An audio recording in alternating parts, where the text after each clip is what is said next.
예수 믿는 사람들은 비록 몸은 이 땅에서 살아도 늘 하나님을 생각하고 살아갑니다.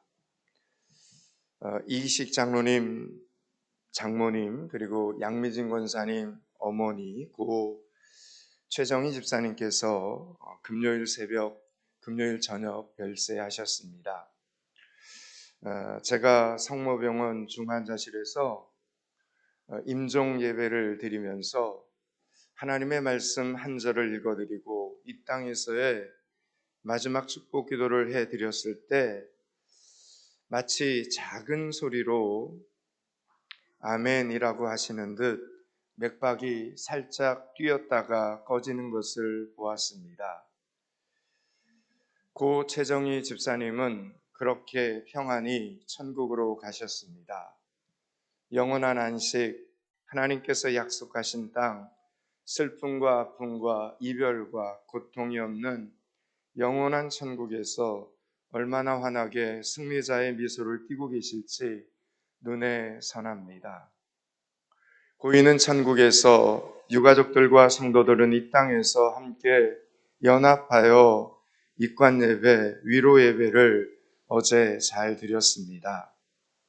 설 연휴 기간이지만 월요일 아침 드려지는 발인 예배와 하간 예배가 슬픔의 자리가 아니라 계속해서 승리의 자리가 될 수 있기를 축원합니다. 오늘도 내일도 말씀이 생명이 되고 말씀이 위로가 되고 말씀이 감사가 되는 시간이 되실 수 있기를 축원합니다. 오늘 보면 6절은 저와 여러분에게 이렇게 말씀하고 있습니다. 6절, 7절 말씀을 한번 읽겠습니다. 오늘 보면 6절, 7절을 한번 더 읽습니다. 예수께서 베다니 나병 환자 시몬의 집에 계실 때에 한 여자가 매우 귀한 향유 한 옥합을 가지고 나와서 식사하시는 예수님의 머리에 부으니.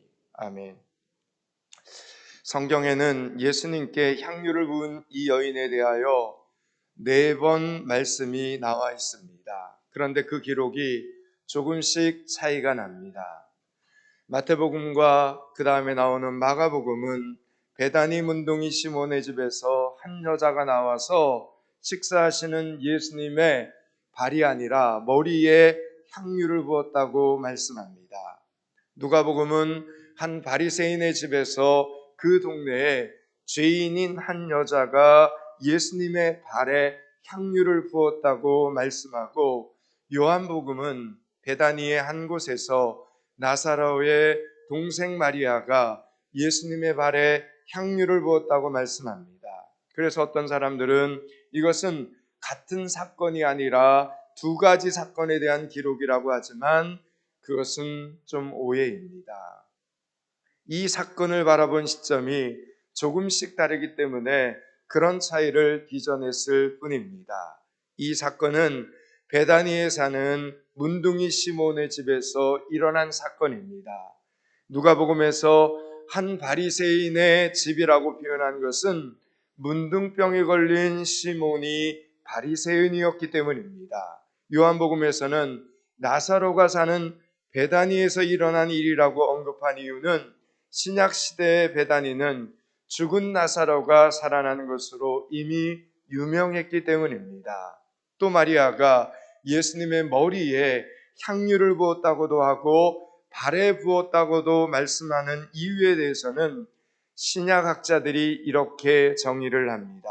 마리아는 향유를 바로 발에 부은 것이 아니다. 그 귀한 향유를 예수님의 머리에 부어드린 것이다. 머리에 부어드린 향유가 발까지 흘러내린 것이고, 요한은 예수님의 발을 주목하여 본 것이다.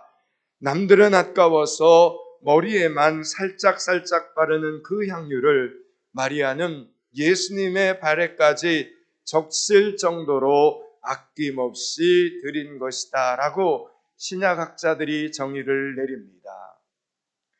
성경 말씀을 통해서 알 수 있는 한 가지 분명한 사실은 마리아는 향유를 아낌없이 예수님께 가지고 나와 예수님께 드렸다는 사실입니다. 그런데 참 이상한 점은 아무리 살펴보아도 이 사건을 일으킨 마리아의 대사가 한마디도 나오지 않고 있다는 것입니다. 분명히 이 본문의 주인공 역할을 하는 마리아인데 그녀의 말이, 그녀의 고백이 단 한마디도 나오지 않고 있습니다. 이 여인이 행한 일을 두고 예수님과 제자들 그리고 예수님을 초대한 바리새인 시몬의 대화는 길게 오고 갔지만 정작 이 여인은 한마디도 하지 않았습니다. 자기의 어떤 입장이나 자기 행동에 대한 어떤 항변이나 설명이 없습니다. 침묵합니다. 그런데도 마지막에 보면 예수님께 칭찬받는 사람은 바로 이 여인 한 사람뿐이었습니다. 오늘 본문 끝부분 12절과 13절을 다시 한번 보겠습니다. 12절과 13절을 같이 읽습니다. 이 여자가 내 몸에 이 향유를 부은 것은 내 장례를 위하여 함이니라. 내가 진실로 너희에게 이르노니 온 천하에 어디서든지 이 복음이 전파되는 곳에서는 이 여자가 행한 일도 말하여 그를 기억하리라 하시니라. 아멘. 여러분이 교회를 섬기다 보면, 우리가 교회 일을 하다 보면 하고 싶은 말을 가만히 가슴 속에 묻어두어야 할 때가 있습니다. 사실 이 사건 속에서 이 여인만큼 할 말 많은 입장에 처한 사람도 없을 것입니다. 그녀가 여기에 온 것은 무엇을 바라고 온 것이 아니었습니다. 이 자리까지 나온 것은 그녀가 어떤 유익을 취하기 위해서 나온 것이 아닙니다. 오히려 자신의 가장 귀한 것을 그냥 예수님께 드리기 위해서 나온 것입니다. 그런데 지금 이 사람들은 이 여인의 진심 어린 섬김을 자기들 마음대로 판단하고 자기들 마음대로 비난하고 자기들 마음대로 정죄를 했습니다. 그 향유를 이 여인이 모으는데 아무런 기여를 하지 않았으면서도 그 향유를 낭비한다고 지금 잔소리를 하고 있는 것입니다. 여러분, 여인의 입장에서는 정말 억울하고 기가 막힐 노릇이었지만 어찌된 영문인지 이 여인은 침묵하고 또 침묵을 합니다. 예수님께서 이렇게 칭찬하실 때조차도 그녀는 아무런 말도 하지 않습니다. 자신을 헐뜯었던 사람들에게 들으라는 듯이 예수님께서 이렇게 저의 마음을 알아주셔서 감사합니다 라고 한마디 시원하게 사이다 발언을 해도 됐을 텐데 그녀는 어찌된 일인지 아무런 말도 하지 않았습니다. 오직 그녀는 성경을 보니 눈물만 흘릴 뿐이었습니다. 누가복음에 보면 그녀는 예수님의 발곁에 서서 울면서 눈물로 그 발을 적셨다라고 기록해 놓았습니다. 그녀의 눈물이 그녀의 마음을 대변하고 있었던 것입니다. 여러분, 하나님 앞에 나오는 사람 중에 구구절절한 사연이 없는 사람은 없습니다. 누구나 억울하고 누구나 어렵고 힘든 점들이 인생을 살아가다 보면 하나님을 믿는 사람들에게도 얼마나 많이 찾아오는지 모릅니다. 그러나 진심으로 하나님을 믿게 되면 그럼에도 불구하고 진심으로 마음을 다해 살아계신 하나님을 의지하게 되면 그런 것들을 사람들 앞에서 다 떠버릴 필요가 없다라는 것을 알게 됩니다. 하나님께서 아시면 되니까, 하나님께서 알고 계시니까 내가 굳이 변명하지 않아도, 내가 굳이 저 사람을 찾아가서 이야기하지 않아도 하나님께서 아시면 되었기에 가슴에 깊이 묻어두는 것입니다.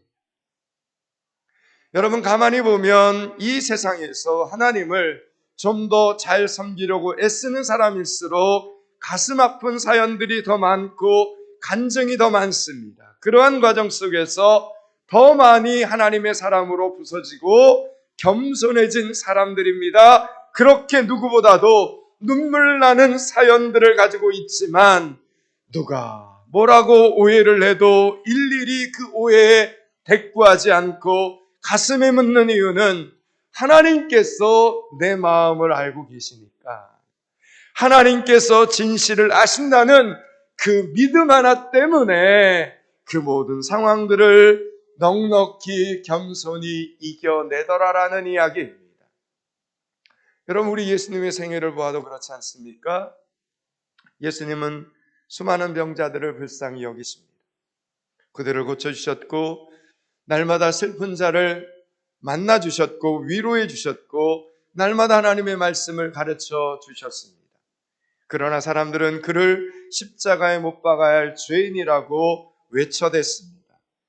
그래도 잠잠히 우리 예수님은 십자가를 지시기까지 침묵하십니다. 오직 하나님께만 어찌하여 나를 버리시나이까 진심을 하나님께만 털어놓으셨습니다. 사랑하는 여러분, 우리의 말은 양면의 칼날과 같습니다. 잘 기억하십시오. 여러분이 하는 말은 양면의 칼날과 같습니다. 셀 모임을 할 때나 기도를 할 때, 찬양을 할 때 우리의 말은, 우리의 이 언어는 하나님께 영광을 올려드릴 수 있습니다. 여러분이 전도를 할 때 우리의 말은 복음을 증거하고 영혼을 구원할 수 있습니다. 그러나 우리의 말이 원수 마귀의 도구가 될 수도 있다라는 이 사실을 꼭 기억하셔야 됩니다. 유능한 사람은 유능해서 말이 많고 무능한 사람은 무능해서 말이 많습니다. 분별력 없이. 여러분, 오늘 본문에서도 보면 자기도 모르게, 자기 자신도 모르게 원수 마귀의 통로로 쓰임받는 입술들을 발견하게 됩니다. 여러분, 7절, 8절, 9절을 한번 보십시오.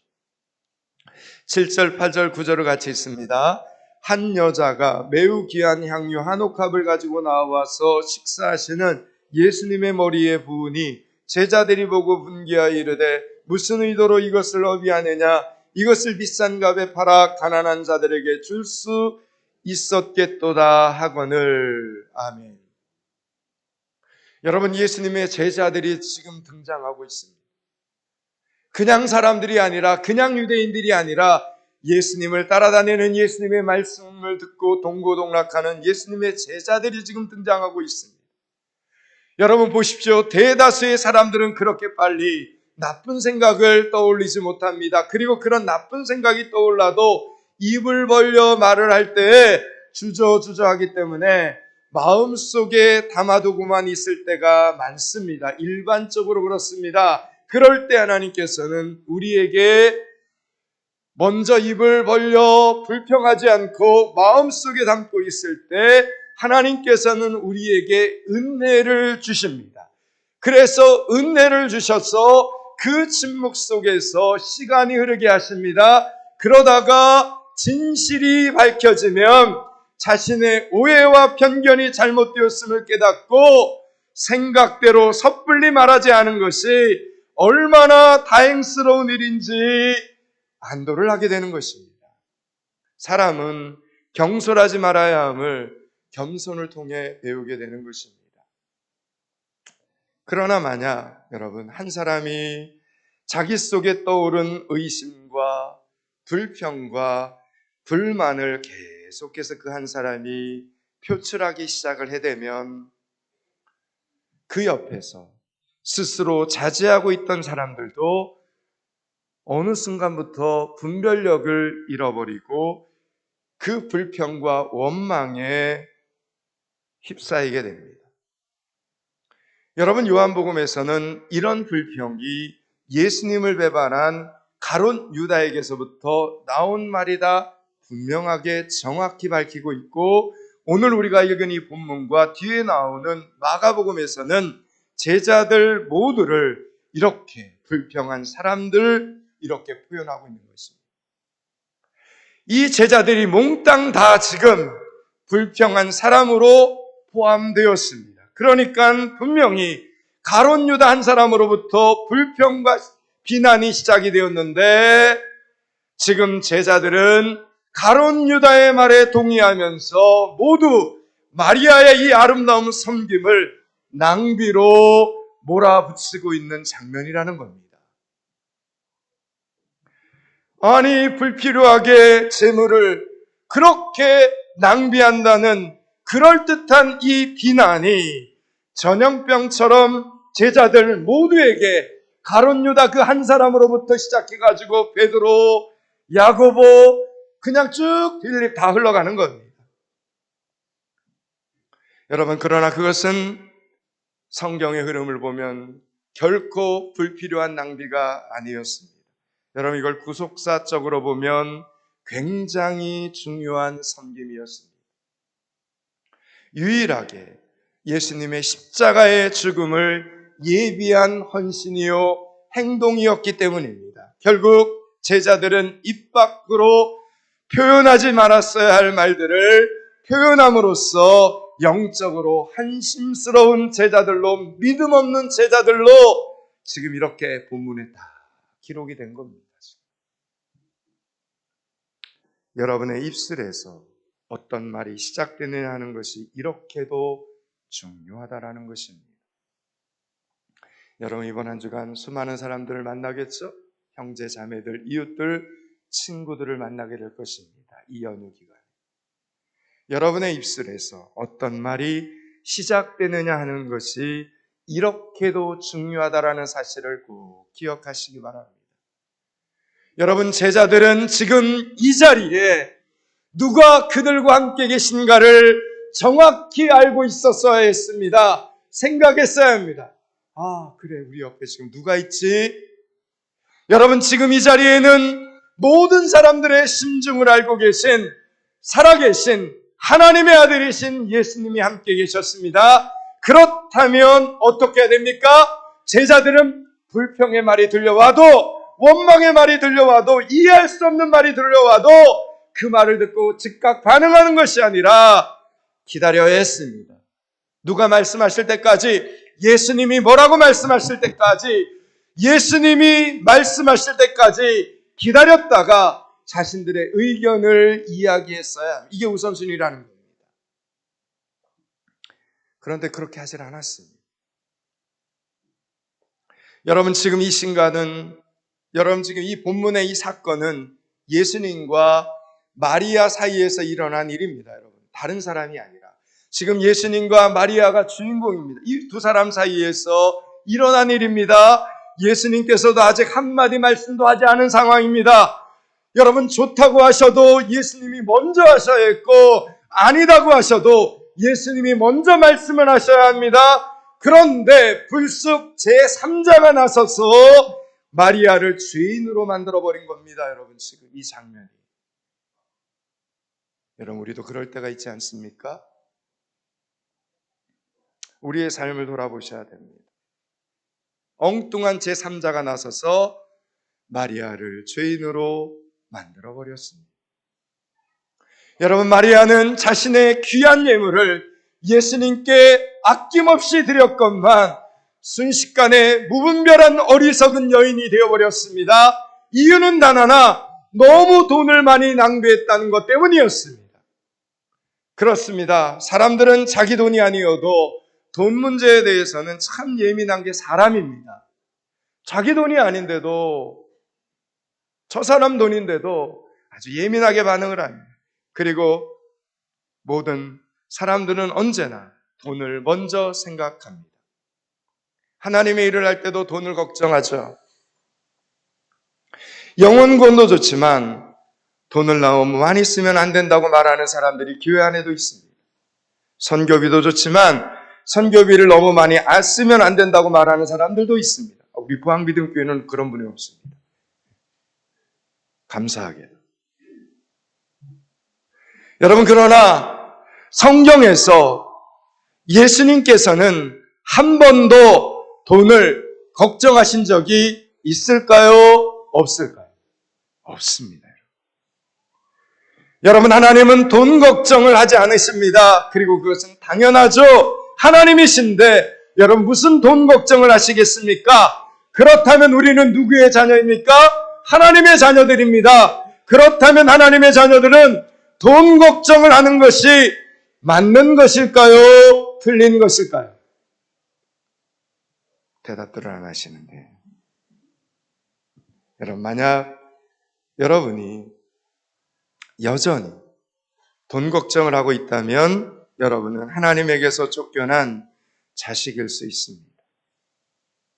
믿음 밖으로 벗어난 사람일 수 있습니다. 아니면 하나님께서 기뻐하지 않는 일을 너무 많이 해서 하나님 아버지와 사이가 안 좋거나 하나님 앞에 죄를 지어서 미움을 받고 있는 아들일 가능성이 많습니다. 그렇지 않고서야 왜 부자이신 아버지를 둔 아들이 돈 걱정을 하고 있겠습니까? 여러분이 걱정하고 있는 바로 그것이 지금 무엇이냐에 따라서 여러분과 하나님 사이가 얼마나 친밀한가를 말해주고 있는 것입니다. 마리아는 돈이 걱정이 아니었습니다. 이것만으로도 마리아는 사랑받는 하나님의 자녀구나라는 걸 우리는 알게 되는 것입니다. 누구도 마리아에게 예수님께 향유를 부어드리라 한 사람 없습니다. 아무도 기대하지 않았고 아무도 생각하지 않는 일이었습니다. 하지 않아도 되는 일이었습니다. 드리지 않아도 되는 상황이었습니다. 그러나 마리아는 그렇게 하고 싶었습니다. 왜요? 예수님을 사모하였기에. 예수님을 너무 사모하였기에 그분께 무엇인가 해드리고 싶었고 그분께 좋은 것을 드리고 싶었습니다. 그렇게라도 자신이 지금 얼마나 예수님께 감사하고 있는지를 표현하고 싶었던 것입니다. 이게 그녀의 전부였습니다. 그녀의 마음이었습니다. 여러분 그렇습니다. 우리에게 사모함이 있다면 꼭 시키는 일이 아니어도 우리는 얼마든지 해나갈 수 있습니다.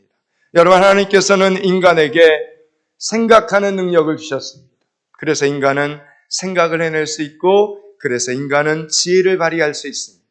지혜가 있어서 생각이 있어서 사모하는 마음만 있으면 아무도 생각하지 못한 방법을 찾아낼 수 있습니다. 그리고 그 진심이 그 사모함이 전해지기 때문에 우리는 감동을 받게 되는 것입니다. 오늘 예수님께서는 마리아의 이 섬김을 정말 기쁨으로 받으셨습니다. 예수님은 그분의 생애 동안 한 번도 불필요한 사치와 낭비로 보이는 무모한 소비를 우리 예수님은 하신 적이 없습니다. 오병이어로 5,000명을 먹으신 후에도 남은 조각을 거두고 버리는 일이 없게 하라. 그래서 12광주리에 남은 조각이 있지 않았습니까? 예수님은 절제와 검소의 생활을 하신 분이셨습니다. 그러나 오늘 본문에서는 어찌된 일인지 예수님의 머리에 부은 향유가 지나쳐 예수님의 발까지 흘러내린 이 마리아의 넘치는 섬김에 대하여 우리 예수님이 너무 잘했다 칭찬을 하셨습니다. 사람들은 싫어했지만 제자들은 싫어했지만 예수님은 기뻐하셨습니다. 사랑하는 여러분, 예수님께서 기뻐하시면 모든 것이 역전되는 것을 믿으시기 바랍니다. 그러면 왜 이렇게 마리아는 예수님을 사모하게 되었습니까? 여러분, 대답은 간단합니다. 마리아는 은혜를 받았기 때문입니다. 마리아는 많은 은혜를 받았기 때문입니다. 평소에 마리아는 베다니에 자주 오시던 예수님에게서 말씀을 경청해서 들었습니다. 그 시간들 속에서 깊은 말씀의 은혜를 누구보다 받았습니다. 또 오빠였던 나사로가 죽게 되었을 때 예수님께 기도했고 그 기도로 오빠가 살아났습니다. 예수님을 체험했습니다. 이 모든 과정을 통해 마리아는 예수님께 은혜를 많이 받은 것입니다. 은혜를 이렇게 많이 받다 보니 예수님께 드릴 것이 없을까? 예수님께 어떤 좋은 것을 드릴까? 날마다 매 순간 생각하게 되었던 것입니다. 그러나 마리아가 도대체 무엇을 드려도 예수님께서 기뻐하실 것이 있을까? 왜냐하면 오병이어로 5,000명을 먹이시는 예수님이시고 죽은 사람도 살려내는 능력을 가진 예수님께 부족한 것이 무엇이 있을까? 부족한 것이 없는 분이라서 그분이 좋아할 만한 것을 찾아서 드리기가 참으로 어려웠던 것입니다. 그러나 우리에게 앞서 말씀드린 것처럼 사모함이 있으면 얼마든지 방법은 찾을 수 있는 것입니다. 우리가 이렇게 연휴 기간에도 하나님의 성전에 나와 예배 시간에 앉아있는 이 자체만으로도 우리는 하나님을 기쁘시게 하는 것입니다. 그러니 얼마나 감사한 일입니까? 무엇이든 할 수 있고 예수님을 기쁘시게 할 수 있습니다. 겉으로 보기에 마리아가 예수님께 향유를 부어드린 일은 평범한 일 같아 보입니다. 이 일은 지금 기적도 아니고 치유도 아닙니다. 누구나 할 수 있는 봉사와 섬김일 뿐입니다. 그래서 오히려 이 일보다는 죽은 나사로가 살아난 것이 훨씬 더 엄청난 일처럼 보입니다. 그러나 여러분, 죽은 나사로가 살아난 일보다 오늘 이 본문 속에 등장하는 마리아가 예수님께 향유를 부어드린 이 일이 성경적으로 보면, 신학적으로 보면 훨씬 더 소중하고 중요한 일입니다. 왜냐하면 죽은 나사로가 살아난 일은 개인의 문제에 관한 응답이었지만 마리아가 향유를 부어드린 이 일은 예수님의 십자가 사역을 예표하는 일이었기 때문입니다. 그래서 예수님께서도 이 일을 크게 기뻐하셨습니다. 오늘 보면 12절 13절을 다시 한번 읽습니다. 12절 13절을 같이 한번 읽습니다. 이 여자가 내 몸에 이 향유를 부은 것은 내 장례를 위하여 함이니라. 내가 진실로 너희에게 이르노니 온 천하에 어디서든지 이 복음이 전파되는 곳에서는 이 여자가 행한 일도 말하여 그를 기억하리라 하시니라. 아멘. 여러분, 우리가 하나님을 섬길 때 반드시 기적이 일어나야만 큰 영광이 있는 것이 아닙니다. 막혔던 문제가 확 뚫어지고 보란듯이 변화가 일어나야 성령이 충만한 것이 아닙니다. 우리 눈에 평범해 보이는 일이 하나님의 영광을 드러내는 아주 중요한 일이 될 수 있음을 기억하라는 사실입니다. 사랑하는 여러분, 우리에게는 저마다 주어진 인생의 날들이 있습니다. 우리는 꼭 그날까지 살다가 하나님 앞에 서게 됩니다. 그런데 그 길이가 반드시 하나님을 섬긴 날들의 길이와 비례하는 것은 아닙니다.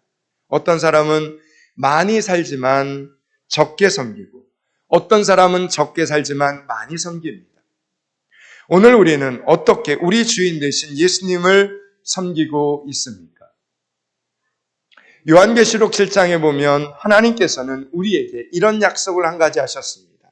보좌 가운데 계신 어린 양이 저희의 목자가 되사 생명수 샘으로 인도하시고 하나님께서 저희 눈에서 모든 눈물을 씻겨 주실 것임이라 라고 말합니다. 모든 눈물을 씻어 주실 것이라 성경은 말씀합니다. 여러분, 이 땅에서 하나님을 섬기는 일에는 눈물이 없을 수 없습니다. 그 수고와 견딤을 아시는 우리 하나님께서는 천국에 도착한 우리들의 모든 눈물을 씻어주신다 약속해주고 있는 말씀입니다. 그런데 여러분, 이 땅에서 영혼 구원 때문에 울어본 적도 없고 이 땅에 살면서 새벽을 깨워 기도해 본 적도 없고 이 땅에 살면서 하나님의 교회에서 맡겨진 사명을 감당하느라 수고의 눈물을, 헌신의 눈물을 흘려본 적도 없어서 막상 천국에 도착한 우리의 눈에 하나님께서 씻어줄 눈물이 하나도 없다면 얼마나 부끄러운 일이 되겠습니까?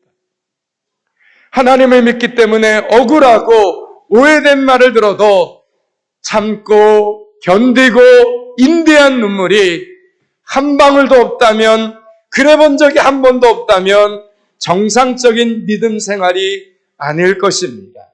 하나님께서 위로하실 일이 하나도 없이 이미 사람들 앞에서 칭찬 다 받고 인정 다 받고 인사 다 받는 신앙생활은 정상이 아니다라는 이야기를 드리는 겁니다. 오늘 보면은 결론적으로 이렇게 말씀합니다.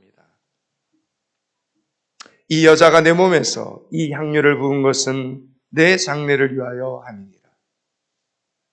내 장례를 위하여 함이니라. 이제 말씀을 마치려고 합니다. 사랑하는 여러분, 하나님을 믿기에 혼자 울어야 하고 혼자 견뎌야 하고 혼자 기다려야 하고 아무 말 없이 오늘 본문의 마리아처럼 침묵을 해야 하십니까? 그렇다면 잘 믿고 계신 겁니다. 조금만 더 마리아처럼 기다리시기 바랍니다. 하나님의 상급이 바로 눈앞에 있음을 믿으시기 바랍니다. 13절을 같이 한번 읽겠습니다. 13절 말씀입니다. 내가 진실로 너희에게 이르노니 온 천하에 어디서든지 이 복음이 전파되는 곳에서는 이 여자가 행한 일도 말하여 그를 기억하리라 하시니라. 아멘. 기다리시면 하나님의 때, 하나님의 상급이 이렇게 여러분의 눈앞에 찾아오게 됨을 믿으시기 바랍니다. 사람들은 말을 많이 하지만 예수님의 한마디 말씀으로 모든 것이 잠잠해짐을 믿으시기 바랍니다. 그때가 가까이 왔음을 믿고 설 연휴 기간 예수님께 드릴 수 있는 시간을, 헌신을, 충성을 마음껏 하나님과 교회 앞에 드리시기 바랍니다. 중보기도를 드리고 전도하는 입술을 쉬지 말고 드릴 수 있기를 축원합니다. 여러분, 어린이라도 우리 주님께 드릴 수 있는 것이 있습니다. 이번 주 수요일은 사순절이 시작되는 제 수요일입니다. 내게 있는 무엇으로 우리 주님을 기쁘시게 할 것인가를 찾아 하나님께 한 걸음 더 다가가는 여러분들이 되시기를 주님의 이름으로 축원합니다. 기도하겠습니다. 하나님, 설 연휴 기간에도 하나님 앞에 좋은 것을 드리는 성도들 되게 하여 주시옵소서. 좋은 것을 드리는 행복한 성도들이 되게 하여 주시옵소서. 가장 좋은 것을 구별하여 드림으로 가장 큰 열매를 맺는 성도들이 되게 하여 주시옵소서. 예수 그리스도 이름을 받들어 기도드리옵나이다. 아멘.